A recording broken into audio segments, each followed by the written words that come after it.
Existe um capítulo na história do Brasil que muitos preferem esquecer. Uma mancha indelével, um abismo de crueldade que ecoa até hoje. Este é o caso do Sanatório de Barbacena, um nome que se tornou sinônimo de horror, angústia e desespero. Este lugar sombrio é conhecido como o Holocausto Brasileiro. Uma comparação forte, mas que infelizmente se justifica pelos fatos. Mais de 60 mil pessoas encontraram a morte ali, em condições desumanas. 60 mil vidas ceifadas, não em um campo de batalha ou em um campo de concentração, mas sim dentro das paredes de um hospital psiquiátrico, um local que deveria oferecer cuidado e cura. Muitas dessas pessoas foram internadas contra a própria vontade.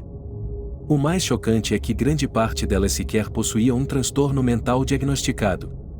Eram apenas inconvenientes para a sociedade da época.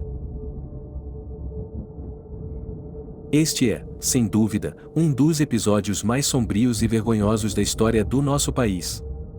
Uma tragédia que precisa ser lembrada para que jamais se repita. Olá!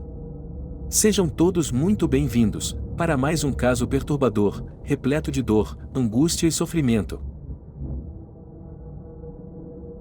Em respeito às vítimas e aos familiares, não exibiremos fotos reais dos pacientes por se tratar de conteúdo sensível, e para não violar as diretrizes do YouTube. A história de Barbacena começa em um cenário peculiar. A cidade mineira, conhecida por seu clima frio e sua quietude, parecia o local ideal. Cercada por montanhas, era um refúgio, ou assim se parecia. No início do século XX, o Hospital Colônia de Barbacena foi criado. A proposta inicial era de um moderno hospital psiquiátrico, um centro de tratamento para os doentes mentais. Contudo, o que era para ser um local de cuidado, transformou-se rapidamente em um cenário de abandono. A promessa de tratamento deu lugar à mais pura negligência e desumanidade. Barbacena foi escolhida estrategicamente pelo Estado. Era o lugar perfeito para esconder os indesejados, para afastar da vista pública aqueles que não se encaixavam nos padrões sociais. A cada dia, um som aterrorizante anunciava novas chegadas. Era o trem dos loucos, como ficou conhecido, que trazia sua carga humana para o inferno em vida. Pessoas amontoadas, confusas e assustadas desciam dos vagões. Muitas delas não sabiam para onde iam, e a maioria jamais retornaria aos seus lares. O perfil dos internados era alarmante e revelador. Mulheres grávidas fora do casamento, homossexuais, alcoólatras, epiléticos e até mesmo órfãos. Pessoas pobres, mendigos, e aqueles considerados inconvenientes ou pela família ou pela sociedade. A lista de doenças ou era vasta e arbitrária. Estima-se que cerca de 70% dos internados não possuíam qualquer diagnóstico psiquiátrico. Eram apenas vítimas de preconceito, pobreza e exclusão social. Ao cruzar os portões do sanatório, os internos eram despojados de tudo. Roupas, objetos pessoais, documentos, e até mesmo seus nomes eram retirados. Eles deixavam de ser indivíduos para se tornarem meros números. Uma estratégia cruel para apagar a identidade e facilitar a desumanização. Homens, mulheres e crianças eram separados sem qualquer critério. Famílias eram desfeitas, laços rompidos, e a esperança se esvaía. A superlotação era extrema e chocante. Um hospital projetado para centenas de pacientes abrigava, em seu auge, milhares de pessoas. A falta de recursos básicos era uma constante. Muitos dormiam no chão frio, sem cobertores, expostos ao rigoroso inverno mineiro.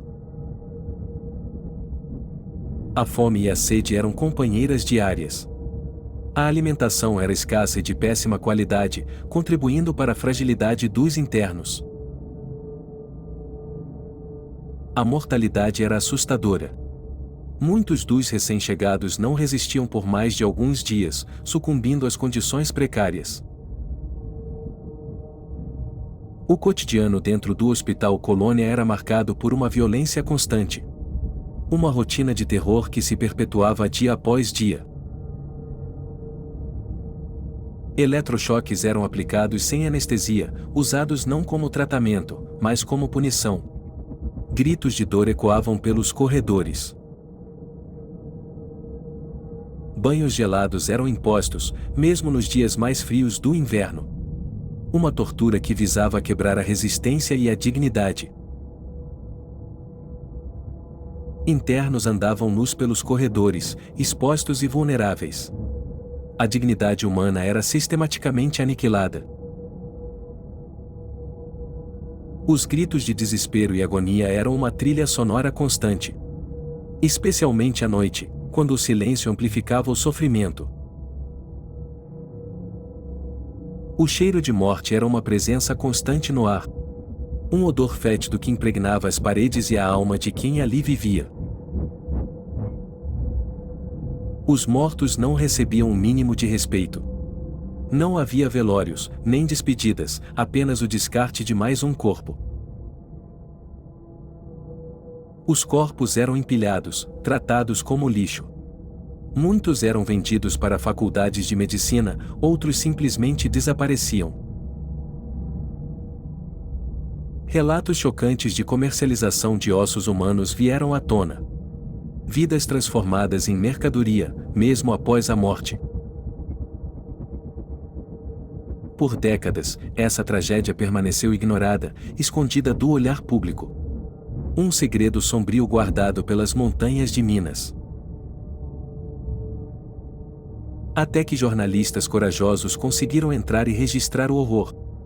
As imagens chocantes revelaram corpos magros, olhares vazios, a desolação. A comparação com os campos de concentração nazistas era inevitável. Mas isso aconteceu em tempos de paz, em solo brasileiro. O mais revoltante é que nenhuma punição foi aplicada.